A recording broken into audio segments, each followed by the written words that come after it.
ADC సంఘానికి వచ్చింది 2022లో వచ్చిన. ఇప్పటికి నేను వచ్చి 4 ఇయర్స్ అవుతుంది చర్చికి. అంటే నేను ఈ చర్చికి ఇంటెన్షనల్గా రాలేదు. ఈ చర్చ్ అంటే ఎక్కడ ఉండదో నాకు తెలియదు. నేను ఒక క్రిటికల్ సిచ్యువేషన్లో ఉన్నప్పుడు నాకు ఈ సంఘం ఆగుతుంది అనమాట. అయితే నేను కింద ఉండేదన్నమాట, ఫస్ట్ ఫ్లోర్లో ఉండేదాన్ని, పైన చర్చ్ ఉండేది. అంటే వాళ్ళ కోసం లవ్ మ్యారేజ్ అనమాట. వితౌట్ పేరెంట్స్ సపోర్టింగ్ తోటి మేము లవ్ చేసుకుని వచ్చేసాం అనమాట ఇంట్లో నుంచి. అప్పుడు అందరూ సర్చింగ్లో ఉన్నారనమాట మా కోసము. నేను ఎప్పుడు అనుకునేదనమాట, సండే క్లాస్ నేను చిన్నప్పటి నుంచి అయినా ఒకటే ప్రార్థన చేసుకున్నాను, నేను ఏ సండే కూడా మందిరానికి రాకుండా ఆగిపోవద్దు అనేసి నేను చిన్నప్పటి నుంచి బాగా ప్రేలో పెట్టుకునేదనమాట. అయితే ఇప్పుడు బయటికి వెళ్తే పోలీసులు ఇంకా సర్చింగ్ ఇవన్నీ ఉన్నాయన్నమాట. ఆ రోజు సండే, దేవా ఏంది ప్రభు, నేను ఈరోజు ఎట్లయినా నేను సన్నిధికి వెళ్ళాలి అని చెప్పేసి నేను ఆ రోజు నైట్ ప్రార్థన చేసుకున్నా. సడన్గా పాస్టర్ పైన సౌండ్ వస్తుంది, ఏంటి పైన సౌండ్ వస్తుందని వెళ్తే పైన చర్చ్ ఉంది. అంటే నేను బయటికి వెళ్ళకుండా నాకు సంఘం ఈరోజు దొరకలేదు అనే లేకుండా దేవుడు నాకు ఇంటి పైనే నాకు సంఘాన్ని దయచేసాడు. నా పర్సనల్గా అయితే ఈ యొక్క జీసస్ అవర్ డెలివర్ చర్చ్ అనేది నాకు ఒక ఎమోషన్. అది ఇది నాకు ఒక ఫ్యామిలీ. నార్మల్గా ఆ టైంలో నేను ప్రెగ్నెన్సీ ఉన్న టైంలో కూడా మా పేరెంట్స్ సపోర్ట్ కానీ, అంటే వాళ్ళ సపోర్ట్ లేకుండా నేను బయటకు వచ్చాను కాబట్టి వాళ్ళకంత సపోర్ట్ ఇవ్వలేదు. సో ఆ టైంలో నా ప్రెగ్నెన్సీ టైంలో ఫస్ట్ మంత్ నుంచి 3rd మంత్ నుంచి కూడా 9 మంత్స్ వరకు కూడా నాకు ఒక తల్లిలాగా తండ్రిలాగా నన్ను ఆదుకుని మాత్రం ఈ pastors. Actually I want to control my tears but I can't control because pastor Jennifer and pastor Vegas దేవుడు నాకు ఇచ్చిన గొప్ప ఆత్మీయ తల్లిదండ్రులు. నేను ఎలాంటి సిచ్యువేషన్లో ఉన్నా కూడా నేను బేబీని క్యారీ చేసే టైంలో no one can support us. మా హస్బెండ్ తరఫున కానీ నా తరఫున కానీ పేరెంట్స్ లేరు మాకు ఆ టైంలో. వచ్చి నీకు ఎలా ఉంది హెల్త్ ఇవి అన్నీ చూసుకోవడానికి మాకు ఎవరు లేరు. కానీ ఆ రోజు నాకు దేవుడు చూపించిన parents pastor Jennifer and pastor Ashley Velgas. He's my father, he's my sir. And every time తను నన్ను ఒక చిన్న పిల్లలాగా ట్రీట్ చేసి ఆ టైంలో కూడా ఇన్స్ట్రక్షన్స్ ఇచ్చేవాడు. నువ్వు ఫుడ్ ఇలా తీసుకోవాలి, నువ్వు చిన్న పిల్లలు, నీకు ఎలా ఉండాలో తెలీదు కాబట్టి షుడ్ లర్న్ ఎవ్రీథింగ్ అని చెప్పేసి కొన్నిసార్లు ఇన్స్ట్రక్షన్స్ ఇచ్చాడు. కొన్నిసార్లు నన్ను భయపెట్టాడు ఎలా ఉండాలి అనేసి. ఇంకా పాస్టర్ జెనిఫర్ అయితే తన గురించి చెప్పాల్సిన అవసరం లేదు. ఎందుకనంటే ఇప్పటికీ she's my mother, spiritual mother. నేను ఎక్కడికి వెళ్ళినా, నేను ఏం చేయాలనుకుంటున్నా తను ఒకటే చెప్తుంది అనమాట, నువ్వు ఎలాంటి సిచ్యువేషన్లో ఉన్నా నువ్వు ప్రే చేయి. నీ యొక్క ప్రార్థన నేను నడిపిస్తుంది, నీ ప్రార్థనే నీ జీవితాన్ని కట్టిస్తుంది అని చెప్పేసి ఎప్పుడు తను చెప్పేదనమాట. అయితే నేను ఇక్కడ అన్య భాష వరం గురించి నాకు ఫస్ట్లో మేము వెళ్ళే చర్చిలో మాకు అన్య భాష గురించి తెలీదు. అంటే వాళ్ళు అక్కడ అన్య భాష అంటే అది వాళ్ళు నమ్మరు అనమాట. అయితే నాకు పాస్టర్ వచ్చేసి సడన్గా తను ప్రార్థన చేస్తున్నప్పుడు నాకు డిజైర్ లేదు అన్య భాష వరం పొందుకోవాలని. కానీ ఆ టైంలో పాస్టర్ గారు నాకు ప్రార్థన చేసినప్పుడు నాకు అన్య భాష వరం వచ్చింది. ఫస్ట్ నేను అది యాక్సెప్ట్ చేయలేదు, అది నేను మాట్లాడాను. తర్వాతకి నేను మా ఇంట్లోకి వెళ్ళిన తర్వాత నేను యాక్సెప్ట్ చేయలేదు.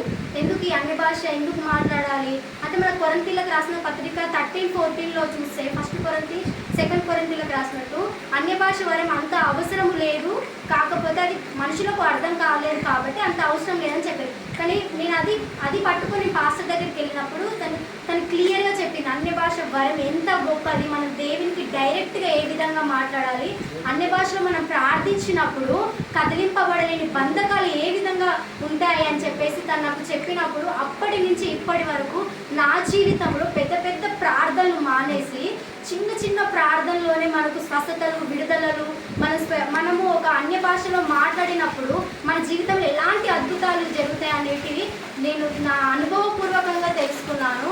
ఇంకా మా హస్బెండ్ గురించి వస్తే తన టోటల్ బ్యాక్గ్రౌండ్ మొత్తం హిందూస్ అనమాట. అన్యులకు సంబంధించిన వాళ్ళ ఇంట్లో పూజలు జరుగుతాయి, పెద్ద పెద్ద వాళ్ళకి సిగాలు వస్తాయి, ఇవన్నీ అందరి దేవుళ్ళకు వాళ్ళు ప్రతి పండుగ వాళ్ళు చేస్తారనమాట. ఆ కుటుంబంలో నుంచి దేవుడు నా భర్తని మందిరానికి నడిపించాడు. ఇంకా ఏంటంటే నా భర్త ఫస్ట్ టైం నన్ను ఈ యొక్క మందిరంలో బాప్టిజం తీసుకున్నాడు అనమాట.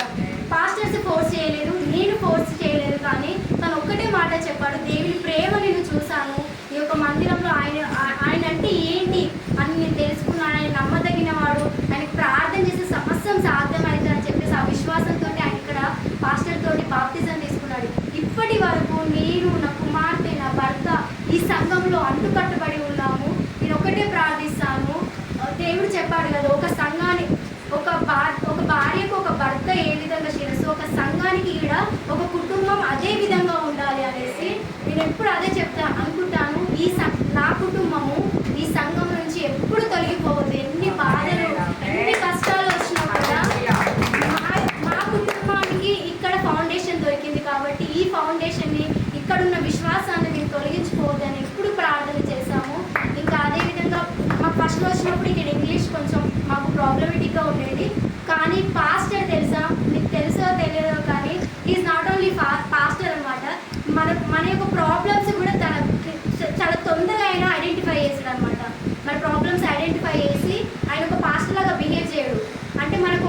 కంప్లీట్ చేసుకొని ఒక్కొక్కసారి ఆయన మా కోసం 10 o'clock వరకు, నైట్ 9 o'clock వరకు ఉండి మాకు క్లాసెస్ నేర్పించి మేము ఎంత నేర్చుకున్నామని వచ్చి మా మీద అంత ధ్యాస తీసుకున్నాడు. ఈరోజు నేను ఏదైతే ట్రాన్స్లేట్ చేస్తున్నానో, నేను ఏదైతే మాట్లాడుతున్నానో, ఈరోజు నేను ఏదైతే స్కూల్లో టీచ్ చేస్తున్నానో అది దేవుని అపారమైన కృప. నాకు ఒక టీచర్ని పంపించినాడు, అందుని బట్టి దేవుని పొందినాడు. ఇంకా పాస్టర్ కూడా మా యొక్క కుటుంబానికి ఎంతగానో మీకు చెప్పాలంటే ఇది చెప్పాలో చెప్పొద్దు నాకు తెలియదు, కానీ నేను ఒకటే చెప్తున్నాను. అందరి సంఘంలో అందరు పాస్టర్స్ ఉంటారు, కానీ ప్రతి కుటుంబాన్ని చూడలేరు వాళ్ళు, ప్రతి ఒక్క పర్సన్ దగ్గరికి వెళ్ళి మాట్లాడలేరు.